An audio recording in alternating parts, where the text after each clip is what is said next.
بذریعہ دھمکیاں، بذریعہ یرغمال بنانے کے، بذریعہ لوگوں کو غائب کرنے کے، بذریعہ لالچ دینے کے، اس طریقے سے یہ حاصل کی گئی ہے۔ یہ فری ول سے نہیں حاصل کی۔ آئین اور قوانین کے بننے کا سب سے اہم جو نقطہ ہوتا ہے کہ وہ بالکل فری اور فیئر طریقے سے ہو۔ نہ یہ فری تھا نہ یہ فیئر تھا، اور ایک ایک آدمی کو کس طرح سے اٹھا کے لاتے رہے، اور جو اس میں ہوا وہ آپ کے سامنے ہے۔ بہرحال وکیلوں نے ہمیشہ 75 سال میں یہ بات کہی کہ ہم اسی کو چیف جسٹس آف پاکستان مانیں گے جو کہ ویکنسی کے وقت سب سے سینئر موسٹ جج ہوگا، جس طرح یہاں پر جو ہے وہ منصور علی شاہ تھا۔ جب کبھی بھی یہ اصول توڑا گیا اس سے قوم نے بھی اور عدلیہ میں بہت تباہی آئی، چاہے وہ 1954 میں انہوں نے ابو صالح محمد اکرم کو جو اگنور کر کے، جو سینئر موسٹ جج تھا اس وقت فیڈرل کورٹ کا، اس کو اگنور کر کے اس کے جگہ منیر کو لائے۔ اس کے بعد جو منیر نے اس ملک کے ساتھ اور اس کے آئین کے ساتھ کھلواڑ کیا ہے وہ آپ سب جانتے ہیں۔ اسی طرح 1994 میں دوسری دفعہ توڑا گیا، اس وقت بھی پیپلز پارٹی کی حکومت تھی۔ یہ بہت باتیں کرتا ہے بلاول، لیکن اس کو نہیں پتا کہ بارہا پیپلز پارٹی کے ہاتھوں کیا کچھ ہوا۔ ایک اچھا کام کیا تھا 18ویں ترمیم، یہی میں نے ان کو کہا کہ بھائی کوئی اچھا کام تم نے کیا تو اس کو مینٹین کر لو، اس کو آج کس کے حکم پر سارا تباہ کر رہے ہو۔ ہمیشہ یہ کہتے تھے کھڑے ہو کے، یوسف رضا گیلانی جو ہے وہ کہتا تھا کہ جی میری پرائم منسٹرشپ میں 18ویں ترمیم آئی اور آئین ریسٹور ہو گیا۔ آج وہ رو رہا ہے، ہمارے سامنے رویا ہے، دیکھیں جی اس 18ویں ترمیم سے مجھے انہوں نے ریموو کر دیا تھا۔ اصل میں یہاں پر رونا یہ ہے، ایک کہتا ہے جو آج چیئرمین سینٹ بنا بیٹھا ہے جو پرائم منسٹر تھا کہ مجھے کیوں نکالا، دوسرا جو پرائم منسٹر تھا اور اس کو انہوں نے سپریم کورٹ نے فارغ کیا، وہ کہتا مجھے کیوں نکالا۔ اس لیے وہ کہتے ہیں ہم اس کے بدلے میں سارے ججز کو نکال دیں گے۔ یہ یوسف رضا گیلانی اور نواز شریف کے نکالے جانے کا بدلہ لیا جا رہا ہے ساری عدلیہ کے ساتھ۔ بھائی جنہوں نے نکالا تھا وہ تو خود جا چکے ہیں، تم ان بیچاروں کے ساتھ بدلہ لے رہے ہو، شرم کا مقام ہے۔ تو لہٰذا ہم تو اسی کو چیف جسٹس مانیں گے، اور یحییٰ آفریدی وہ اچھا جج ہے، اس کو یہ قبول نہیں کرنا۔ آج ہم اپیل کر رہے ہیں اس کے پاس کہ تمہارا ابھی تک اچھا ریکارڈ ہے، تمہیں لوگ اچھا جج سمجھتے ہیں، تم اپنی باری پہ آؤ چیف جسٹس۔ تمہاری باری آئے گی منیب اختر کے بعد، یعنی منصور علی شاہ کے بعد منیب کی باری ہے، منیب کے بعد یحییٰ کی باری ہے۔ تم دو کے سروں سے کود کر نہیں بن سکتے چیف جسٹس، اس سے ساری عدلیہ درم برم ہو جائے گی اور یہ اصول بھی ٹوٹ جائے گا۔ ہم آپ سے پھر کہتے ہیں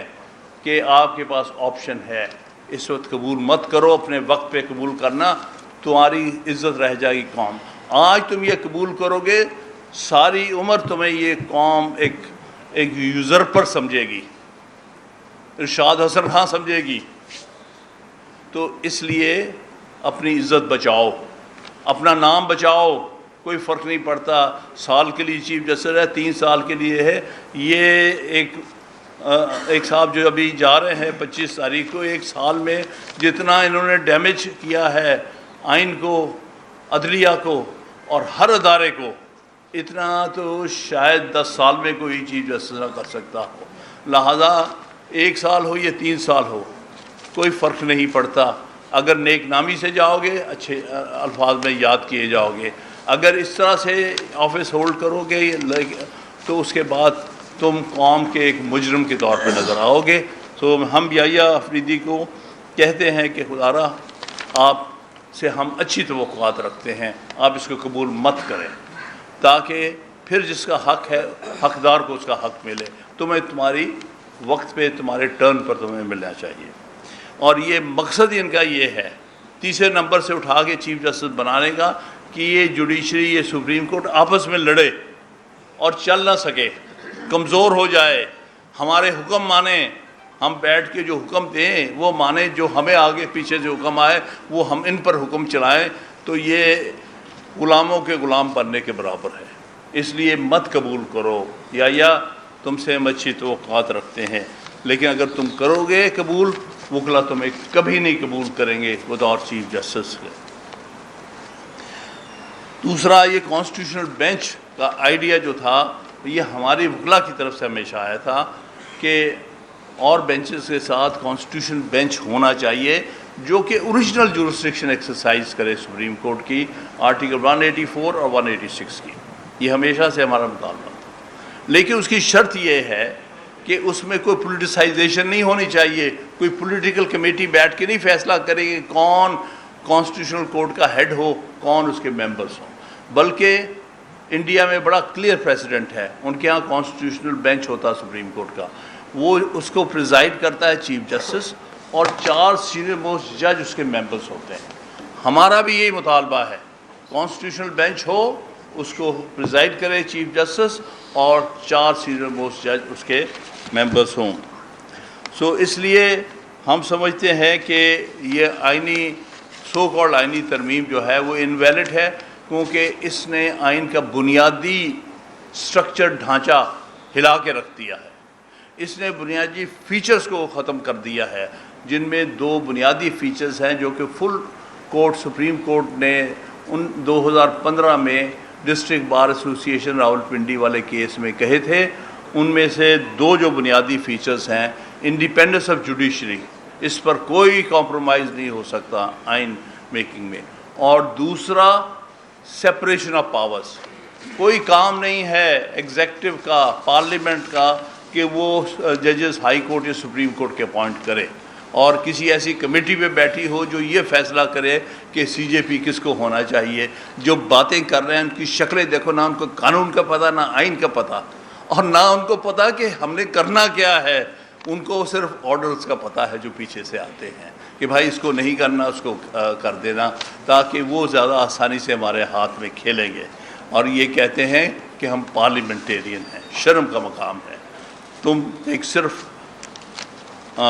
ایک شرمناک تمہارا رول ہے۔ دوسری بات،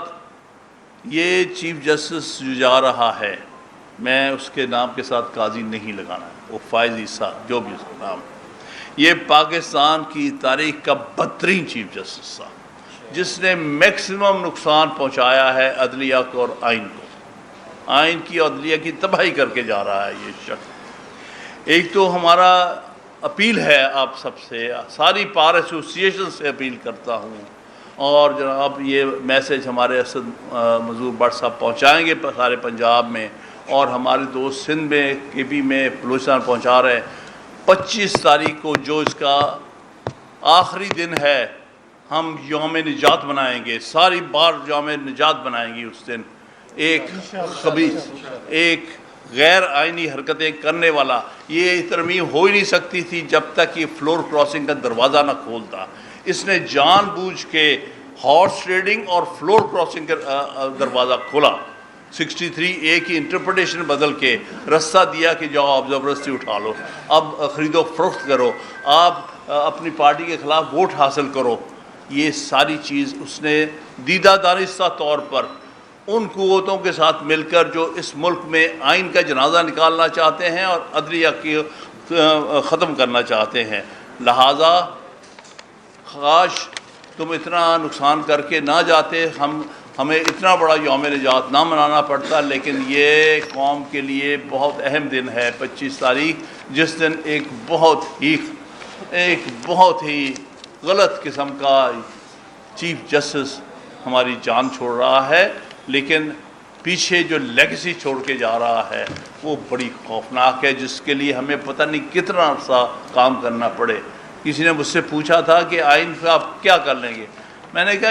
یہ جو امینڈمنٹس ہوئی ہیں کبھی رہ نہیں سکتی، اتنی انجسٹ،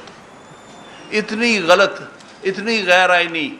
ترامیم کبھی ٹھہر نہیں سکتی۔ کوئی قوم جو ہے اگر اس قوم کا کوئی مقصد اور فیوچر ہے تو یہ نہیں ٹھہر سکتی،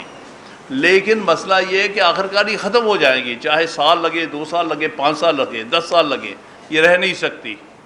لیکن اس کو ختم کرنے میں جو قوم پر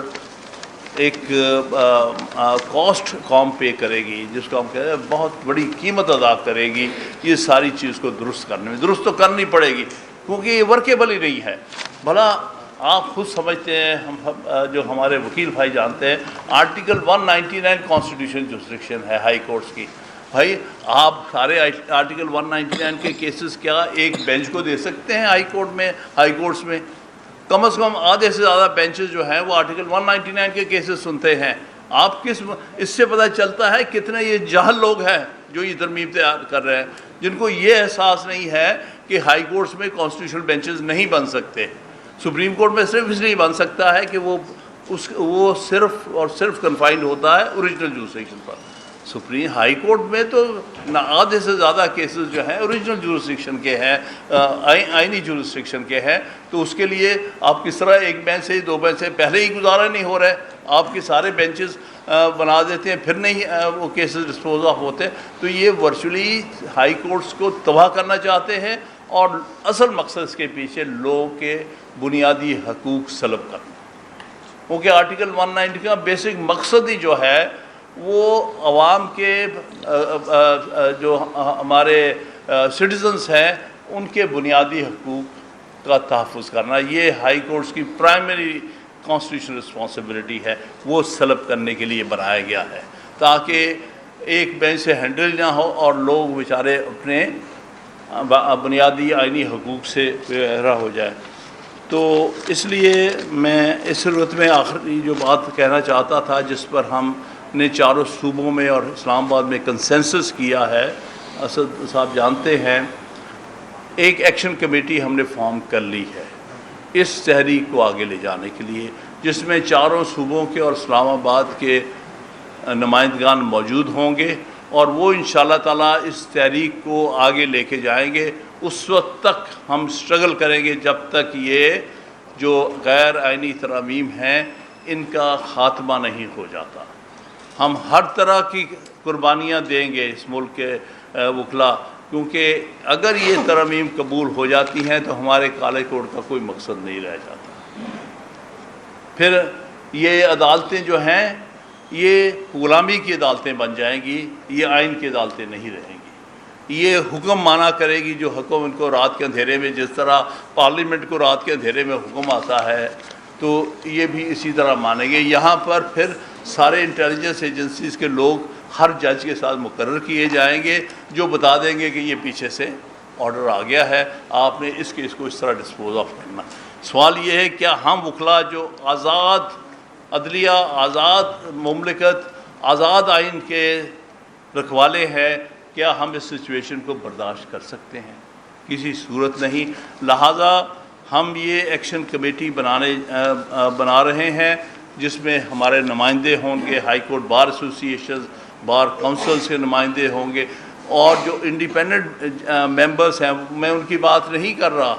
مثال کے طور پر جو اس وقت بکاؤ مال ہیں، جو اپنے آپ کو سپریم کورٹ بار کا صدر کہتا ہے اور ساتھ ہی تالی بجا رہا ہے کہ ہاں بڑا اچھا کیا، ابھی 30 نمبر سے اٹھا لیا، یعنی تمہارے بنیادی اصول توڑے گئے اور اس پر تالیاں بجانے والے۔ اس قسم کے ہم سے بھی غلطیاں ہوتی ہیں، ہمیں چہرے نہیں ہم پہچانتے، ہم یہ نہیں جانتے کہ کون حقیقت میں وکیل ہے کون ٹاؤٹ ہے، اسی لیے ہم ایسی غلطیاں کر کے سزا بھگتتے ہیں۔ آج ہم سزا بھگت رہے ہیں غلط سلیکشنز کی، غلط الیکشنز میں ہم۔ تو اس لیے میرے بھائیوں، یہ وقت لمحہ فکریہ ہے ساری قوم کے لیے اور ہم سب وکلا کے لیے، جو اصل میں اس ملک میں آئین کے سپاہی ہیں، آئین کے پروٹیکٹر ہیں، اور یہی پیغام ہم اپنی طرف سے لاہور سے دینا چاہتے ہیں۔ ہم نے پرسوں کوئٹہ سے بالکل یہی پیغام گیا ہے، کل کراچی سے یہ گیا ہے، آج اسد صاحب سے ریکویسٹ کی تھی، انہوں نے بڑی مہربانی کر کے ہم سب کو اکٹھا کیا۔ بہت بہت